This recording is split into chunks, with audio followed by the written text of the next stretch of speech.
Good morning friends. Siddhi Hindi Vidyalaya में आप सबका एक बार फिर से हार्दिक स्वागत है। कल के वीडियो में 10वीं वाले बच्चों के लिए मैंने आपको बताया था कि हिंदी विषय के भीतर हमारा सबसे पहला ये जो लेसन है वो पद है।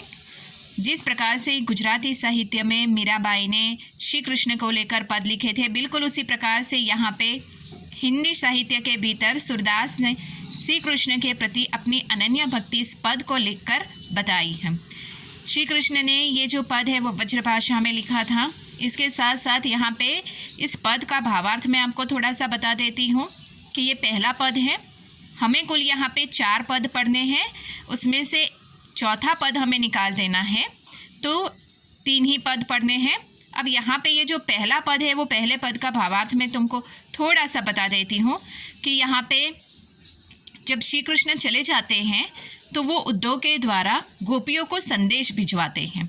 तो यहाँ पे इस पद में वो संदेश को सुनकर उद्धव के द्वारा जिस संदेश को भिजवाया जाता है बच्चों, उस संदेश को सुनकर गोपियाँ अपनी अलग अलग प्रकार से प्रतिक्रियाएं व्यक्त करती हैं। यहाँ पे बिल्कुल वो कहती है कि जैसे कि तुम कितने भाग्यशाली हो जो श्री कृष्ण के नज़दीक रहते हो, लेकिन फिर भी उनके पास रहकर तुमने उनके प्रेम को नहीं समझा।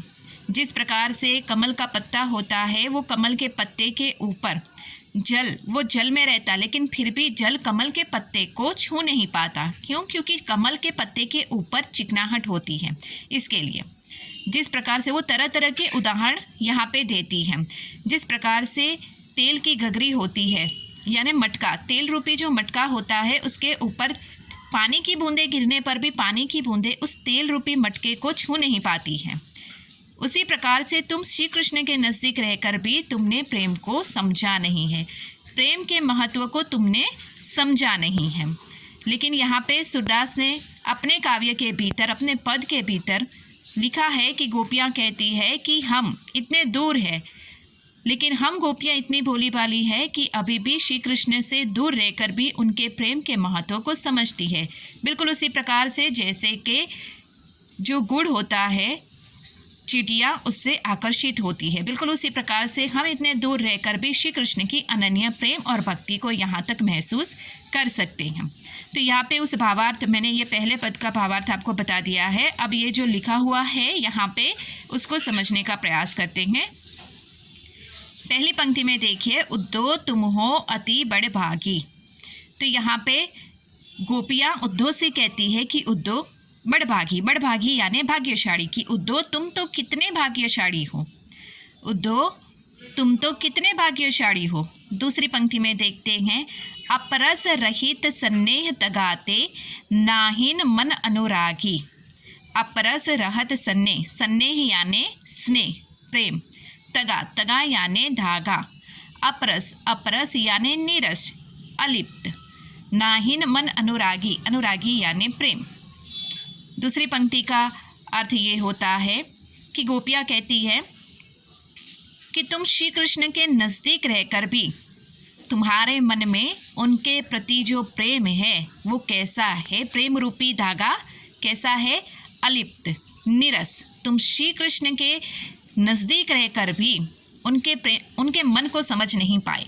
तुम्हारे मन में श्री कृष्ण के प्रति जो स्नेह रूपी धागा है, तुम श्री कृष्ण के प्रेम के जो स्नेह रूपी धागे से अभी तक बंधे हुए नहीं हो।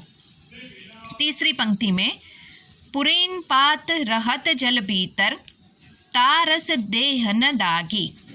पुरैनी का मतलब होता है कमल, पात यानी पत्ता, रहित यानी उससे अलिप्त रहना, तारस देह न दागी।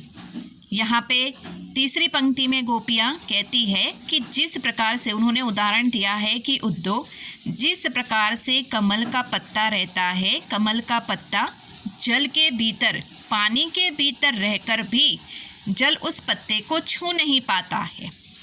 क्यों? क्योंकि कमल के पत्ता उसके ऊपर चिकनाहट रहती है, इसके लिए जो जल होता है वो कमल के पत्ते को छू नहीं पाता है। बिल्कुल उसी प्रकार से तुम भी, तुम्हारे देह में भी, तुम्हारे मन में भी श्री कृष्ण के प्रति जो प्रेम रस है वो पहुँच नहीं पाया है। तारस देह न दागी।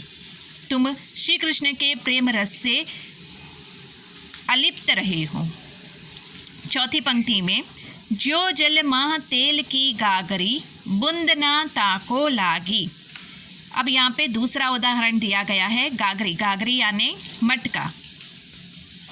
यहाँ पे मटके का उदाहरण लिया गया है कि जो जल यानी कि जिस प्रकार से गागरी यानी मटके के ऊपर तेल रहता है, तेल रूपी मटका जल को शोषित नहीं कर पाता, जल की बूंदें तेल रूपी मटके को छू नहीं पाती है। जो जल माह तेल की गागरी बूंद ना ताको लागी। जिस प्रकार से मटका रूपी मटके के ऊपर जो तेल रहता है वो तेल जल को छूने नहीं देता। यहाँ पे जिस प्रकार से यहाँ पे कहा गया है कि जो जल महा तेल की गागरी बूंद ना ताको लागी। मटके के ऊपर जब तक तेल रहेगा तब तक पानी की एक भी बूंद उस मटके को बूंद ना ताको लागी यानी उस मटके को छू नहीं पाती है। तुम श्री कृष्ण के भी पास रहकर भी तुम्हारा मन श्री कृष्ण से प्रेम से अलिप्त रहा है। प्रीति नदी में पाव न बोरियो दृष्टि न रूपी परागी। तुम श्री कृष्ण के नज़दीक रहकर भी तुमने श्री कृष्ण की प्रेम रूपी नदी में पाव यानी पैर, बोरियो यानी भीगना। यहाँ पे तुम श्री कृष्ण के नज़दीक रहकर भी तुमने उनकी प्रेम रूपी नदी में अपने पैर को भिगोया नहीं है। तुम्हारी दृष्टि में श्री कृष्ण का प्रेम बिल्कुल खिला नहीं है। सूरदास अबला हम भोरी गुर चोटी जो पामी।